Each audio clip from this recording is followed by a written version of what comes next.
Preview.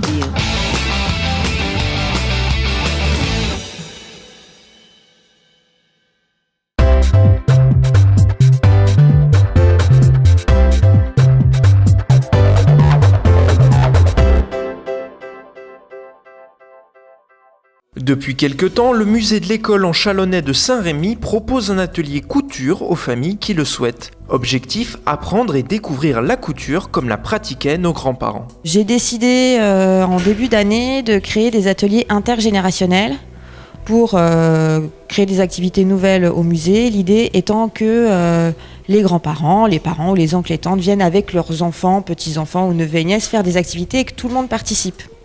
Il se trouve que ça a très bien marché parce que ça répond à un besoin qu'ont les familles de faire des activités ensemble. Et puis pour nous, c'est l'occasion aussi de faire découvrir ou redécouvrir le musée sous un angle différent. C'est-à-dire pas seulement comme espace de visite, mais comme espace de créativité, de partage.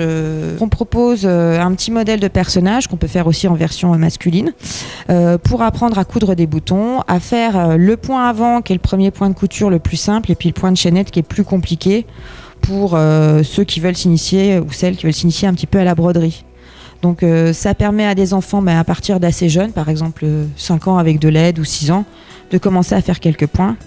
L'idée c'est de montrer aussi d'anciens cahiers de couture qu'on sort des réserves du musée, qu'on n'expose pas tous les jours parce qu'ils sont trop fragiles, pour faire le lien avec l'école d'autrefois et rester dans cette continuité. Parce qu'aujourd'hui la couture est plus enseignée ou presque plus à l'école, mais ça permet d'avoir un côté pratique, savoir recoudre un bouton, d'exprimer sa créativité pour certaines personnes, ou encore tout simplement de travailler tout ce qui est motricité pour les enfants avec des gestes très précis. C'est une activité traditionnelle mais qui est un peu tombée en désuétude maintenant, et du coup c'est vraiment nouveau pour les enfants, on s'y attendrait pas. Enfin moi c'était une surprise pour moi, c'est vraiment exotique pour les enfants d'aujourd'hui de faire de la couture parce que presque plus personne n'en fait. On avait fait une session au mois de février qui a très bien marché aussi avec tous les cas de figure, maman, enfant, grands-parents, enfant, tata, enfant.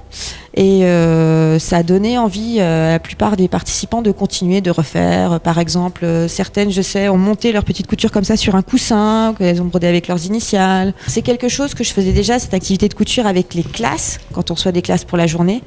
Et en général, les enfants sont emballés et souvent réclament après à leur maîtresse, quand est-ce qu'on va faire de la couture à l'école. Il y a quand même le cliché qui reste. Moi, je le propose à toutes les familles, même par exemple, une grand-mère qui me dit qu'elle va venir avec ses petits garçons, je leur dis, vous pouvez très bien faire de la couture. En général, il y a quand même un petit blocage. On dit, non, je viendrai plutôt pour l'origami. Mais donc aujourd'hui, on a un petit garçon qui est là. Et puis, la première session qu'on avait fait la dernière fois, il y avait aussi un petit garçon qui s'est très bien débrouillé, qui a pris beaucoup de plaisir à ce qu'il faisait. Et pour les fois où, pour comparer, j'ai des classes où j'ai la classe entière avec les filles et les garçons aiment bien la couture aussi.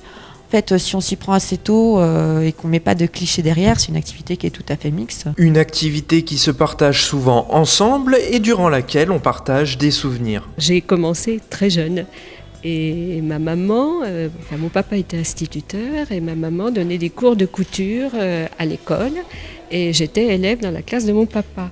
Donc ça explique que maman m'a appris très très jeune. J'ai des souvenirs de mon premier travail, c'était du tricot et j'avais fait une petite jupe.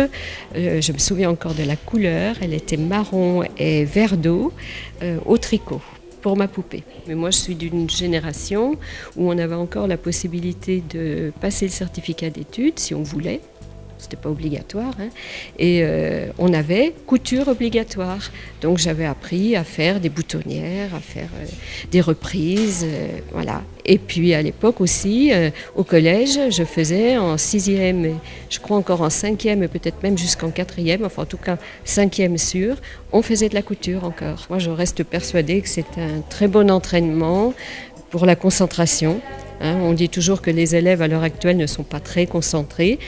Se concentrer sur une reprise ou faire quelque chose de très simple, mais pendant un certain temps, et non pas juste 2 minutes, c'est un bon apprentissage. C'était quelque chose il fallait de bons yeux, et puis être très précis. C'était quelque chose de magnifique. Et après, tu peux apprendre à faire des fleurs, par exemple, et faire un apron. Voilà, même si c'est plus très à la mode, tu peux te faire plaisir. Pas simplement repriser des chaussettes. Ainsi, même si la couture n'est plus enseignée, elle mérite encore d'être pratiquée.